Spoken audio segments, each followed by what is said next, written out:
ಚಾಮರಾಜನಗರ ಜಿಲ್ಲಾ ಯುವ ಕಾಂಗ್ರೆಸ್ ಅಧ್ಯಕ್ಷರಾಗಿ ಸಿ ಯೋಗೇಂದ್ರ ಚುನಾಯಿತರಾಗಿದ್ದಾರೆ.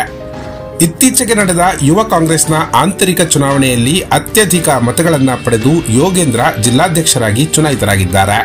ಈ ಹಿನ್ನೆಲೆಯಲ್ಲಿ ನೂತನ ಅಧ್ಯಕ್ಷರು ಶಾಸಕ ಎಆರ್ ಕೃಷ್ಣಮೂರ್ತಿ ಅವರನ್ನ ಕೊಳ್ಳೇಗಾಲ ನಗರದಲ್ಲಿ ಸನ್ಮಾನಿಸಿ ಗೌರವಿಸಿದರು. ಈ ವೇಳೆ ಶಾಸಕರು ನೂತನ ಪದಾಧಿಕಾರಿಗಳನ್ನು ಅಭಿನಂದಿಸಿ ಪಕ್ಷ ಸಂಘಟಿಸುವ ನಿಟ್ಟಿನಲ್ಲಿ ನಿರಂತರ ಪ್ರಯತ್ನ ಮಾಡುವಂತೆ ಕರೆ ನೀಡಿದರು.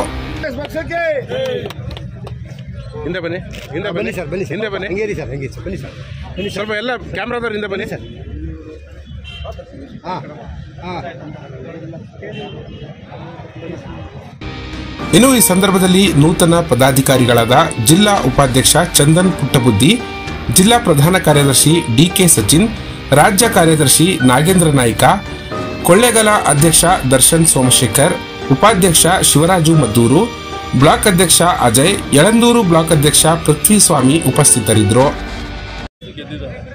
ಅವರ ಪಡೆ ಎಲ್ಲ ಯುವ ಘಟಕದವರು, ಜಿಲ್ಲಾ ಪದಾಧಿಕಾರಿಗಳು, ತಾಲೂಕು ಪದಾಧಿಕಾರಿಗಳು. ಹಾಗಾಗಿ ಈ ಸಂದರ್ಭದಲ್ಲಿ ನಾನು ಅವರಿಗೆ ಶುಭವನ್ನು ಕೋರ್ತಾ ಇದ್ದೇನೆ. ಯುವ ಕಾಂಗ್ರೆಸ್ ಚುನಾವಣೆ ನಡೆದಿತ್ತು.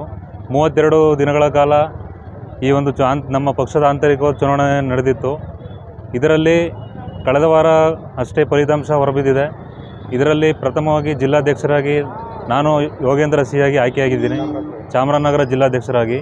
ಇದೊಂದು ನಮ್ಮ ಆಂತರಿಕವಾಗಿ ಚುನಾವಣೆ ನಡೆದಿದ್ದು. ಈ ಚುನಾವಣೆಯಲ್ಲಿ ಸುಮಾರು ನಮ್ಮ ಚಾಮರಾಜನಗರ ಜಿಲ್ಲೆಯಲ್ಲಿ 60,000ಕ್ಕೂ ಅಧಿಕವಾಗಿ ಯುವತಿಯರಿಂದ ನೋಂದಣಿಯಾಗಿತ್ತು. ಅದರಲ್ಲಿ ಸುಮಾರು 30,000 ಮತಗಳು ಅಧಿಕೃತವಾಗಿ ಚಲಾವಣೆಗೊಂಡಿದ್ದು. ಅದರಲ್ಲಿ ಸುಮಾರು 24,973 ಮತಗಳನ್ನ ನಾನು ಪಡೆದುಕೊಂಡು ಅಧ್ಯಕ್ಷನಾಗಿದ್ದೀನಿ.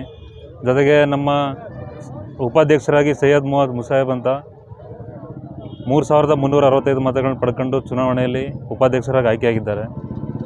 ಹಾಗೆ ಈಗ ಚುನಾವಣೆ ಎಲ್ಲ ಮುಗಿದಿದೆ. ಇನ್ನು ಮುಂದಕ್ಕೆ ನಾವು ನಮ್ಮ ಏನು ಕಾಂಗ್ರೆಸ್ ಪಕ್ಷದ ಸಿದ್ಧಾಂತಗಳನ್ನ, ಜೊತೆಗೆ ನಮ್ಮ ಕಾಂಗ್ರೆಸ್ ಪಕ್ಷ ಅಂತಂದರೆ ಗಾಂಧಿ ತತ್ವ ಹಾಗೂ ಸಂವಿಧಾನದ ಅಡಿಯಲ್ಲಿ ಮೊದಲಿಂದನೂ ಕಟ್ಕೊಂಡು ಹೋಗಿದ್ದೀವಿ.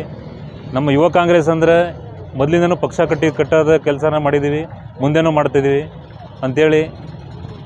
ಹಾಗೂ ಈ ಚುನಾವಣೆಯಲ್ಲಿ ನಮ್ಮ ಬೆಂಬಲಕ್ಕೆ ನಿಂತ ಎಲ್ಲ ಶಾಸಕರು, ಮಾಜಿ ಶಾಸಕರು ಹಾಗೂ ನಮ್ಮ ಮುಖಂಡರುಗಳು, ವಿಶೇಷವಾಗಿ ನಮ್ಮ ಈ ಭಾಗದಲ್ಲಿ ನಮ್ಮ ಮಾಜಿ ರಾಜ್ಯ ಕಾರ್ಯದರ್ಶಿಗಳು ಚೇತನ್ ದೊರಾಜ್ ಅವರು ನಮ್ಮ ಜೊತೆ 32 ದಿನಗಳ ಕಾಲ ನಿಂತ್ಕೊಂಡು ನಮಗೆ ಸಹಕರಿಸಿದ್ದಾರೆ.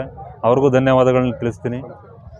ಜೊತೆಗೆ ಎಲ್ಲ ನಮ್ಮ ಕಾಂಗ್ರೆಸ್ ಮುಖಂಡರು, ಪಕ್ಷದ ಕಾರ್ಯಕರ್ತರು, ನಮ್ಮ ಯುವ ನಾಯಕರು ಆದಂತಹ ಸಂಸದರು ಸುನಿಲ್ ಬೋಸ್ರವ್ರಿಗೂ ಈ ಸಂದರ್ಭದಲ್ಲಿ ಧನ್ಯವಾದಗಳನ್ನು ತಿಳಿಸ್ತಾ ಮಾತು ಮುಗಿಸ್ತೇವೆ.